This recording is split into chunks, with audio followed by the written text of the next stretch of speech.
So the objectives are, number one, an update, and number two, a forum for community discussion, questions and answers. We're not recording either by a stenographer or a tape recorder your comments and questions tonight. It's meant to be more, the panel up here is going to share with you. If you do have written comments that you would like to submit, Glover, Glover, at usbr.gov. So I would ask that you show respect for everyone in the room, their ideas, and their positions. We ask that you not interrupt, whether it's the speakers up here or your fellow, neighbors here. Please don't interrupt, let people say their comments. If you do have comments, I would ask you to keep them to a reasonable time, 2 to 3 minutes. Okay, here we go, sir. Thank you. My name is Bob King. I'm a local farmer. You hear me? And I brought a little over $1 million into this area a few years ago, and now they want to take my livelihood away.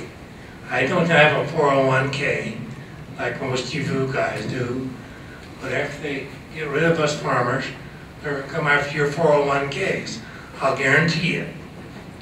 And here's another thing. I want to thank the Fish and Wildlife for coming up. I heard some good things about them from Reading. They are really our worst enemy, because Glenn Spain and his commercial fishermen are in with the KBRA, which is taking our water. For what reason, I don't know. Sounds to me like a bunch of suckers. Anyway, the power bills are going to go way up. They've already gone up.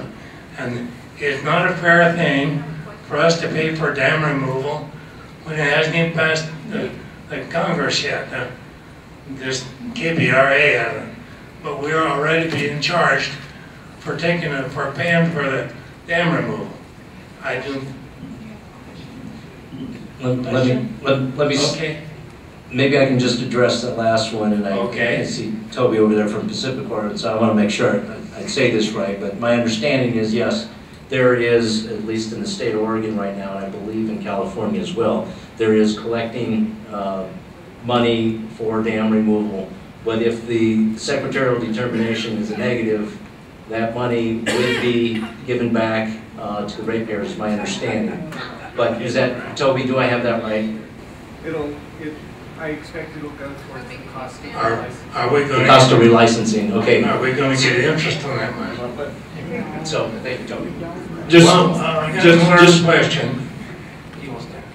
Just real quick, because I think there's one aspect of this whole ratepayer cost and cost of dam removal that's being overlooked, and I don't want to overstep my bounds, but if the dams do stay, there is a cost to the ratepayers that may well actually be more than you pay if the dams stay in and come out. So there's a couple of sides to the story, and we have to look at all sides, fairly, and accept them and realize that there's a cost either way. And if they remove the dams, we're broke, we're dead. We've got no money to live on. And anyway, I got one question I want you to answer. What does an expert mean?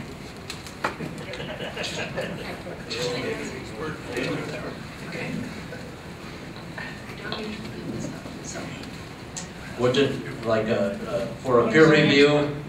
What is an expert? Well, an expert would be somebody, in the case of like hydrology, somebody who has practiced in the hydrology field for a long time, has published for a long period of time, has a track record of understanding the science. In the case where we usually talk about an expert, we're talking about an independent expert one that hasn't, hasn't contributed to some of the information. So, a peer review is generally an expert review. And then in the case of the expert panels, we've asked the contractor to find really top-notch scientists to help weigh in on that. I think the bottom line is if people at the end of the day challenge it, we'll say, here are the people that were provided to do these expert reviews, and it would be up to a judge that says, oh yeah, these people look like they've really contributed to science, they understand this, this was a decent choice of an expert. But it's not you don't have to take a test to say I'm an expert in this area, but it's pretty clear when someone is. 80 years, and I haven't met one yet. I haven't made a mistake. I didn't say that an experts never make mistakes. Well, that's an expert. Okay.